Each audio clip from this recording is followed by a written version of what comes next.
नमस्कार दोस्तों, आज के इस वीडियो में हम एमपी शिक्षक वर्ग 3 की सैलरी को लेकर चर्चा करने वाले हैं। क्योंकि भविष्य में आप भी शिक्षक बनने वाले हैं या आप चाह रखते हैं कि शिक्षक बने, तो आपको पता तो हो कि इस विभाग में सैलरी कितनी मिलती है।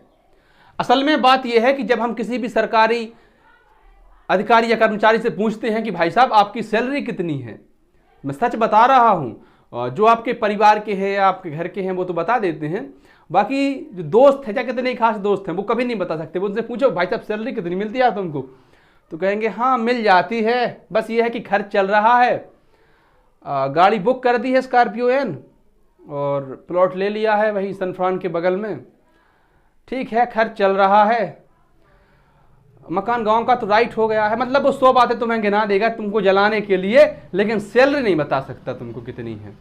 हम जो सैलरी स्लिप लेकर आए हैं ये हमने उनसे पूछ नहीं पाया कि आपका नाम लेना है कि नहीं लेना है, लेकिन फिर भी दद्दू आपका दिल से धन्यवाद। खैर देखिए, पहले क्या होता था कि शिक्षक ना बन के संविदा शिक्षक बनते थे और 3 साल तक संविदा कर्मी रहते थे। संविदा शिक्षक, इसमें और इसमें क्या अंतर है? तो जो संविदा शिक्षक होते थे वो 3 साल के लिए होते थे। इनकी स्याही थोड़ी कच्ची होती थी, कभी भी पहुंची जा सकती थी। उनके बेहतर कार्य के आधार पर 3 साल बाद वो नियमित हो जाते थे और संविदा हटकर सिर्फ शिक्षक बन जाते थे। अपने भी सबसे पहले जब भर्ती होती सुनते हैं संविदा शिक्षक की भर्ती कब आ रही है, आज के जो पहले उस समय में जिन्होंने भी यह परीक्षा दी थी वो यही कहते हैं कि संविदा की जगह। जी नहीं, पहले ऐसा होता था, अब तो सिर्फ डायरेक्ट शिक्षक बनने वाले हैं आप। 3 साल तक ये लोग संविदा शिक्षक रहे और उस दौरान इनकी सैलरी रही 5,000 रुपए। आप स्क्रीनशॉट देख सकते हैं।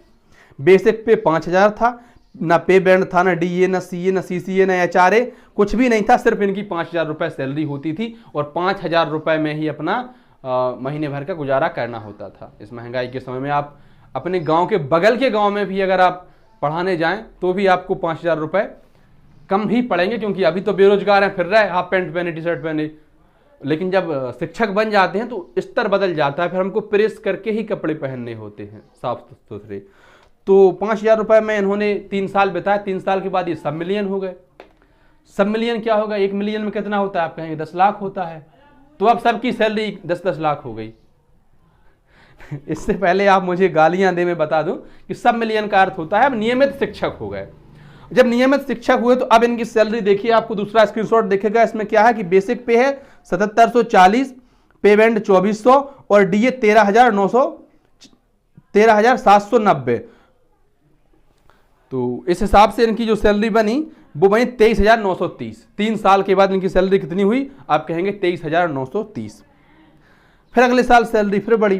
तो देखिए अब इनका बेसिक पे जो अभी तक था 7740 अब हो गया 8,050, पे बैंड 2400 ही है और डीए 14,839।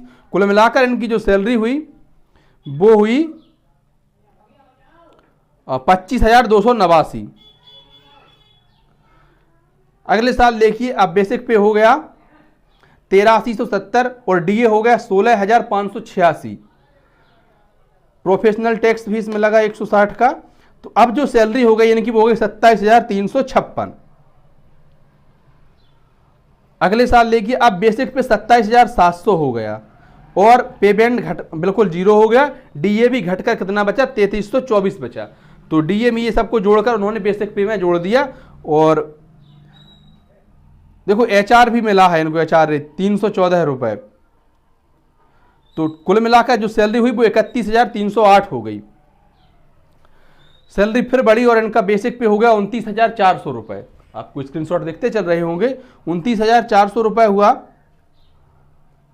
और डीए 3528 और सैलरी हुई टोटल 33,242। फिर एचआरए माफ करिए, फिर बेसिक पे बढ़ा इनका और कितना हुआ? 30,300। तो डीए हुआ 93 9,393, एचआरए 314 और जो टोटल सैलरी हुई वो 40,007 रुपए। अब जो वर्तमान में चल रही है उसमें बेसिक पे 30,300 है और डीए कितना है आपका? 10,302 है। तो कुल मिलाकर जो सैलरी है वो 40,916 रुपए वर्तमान में शिक्षकों को मिल रही है।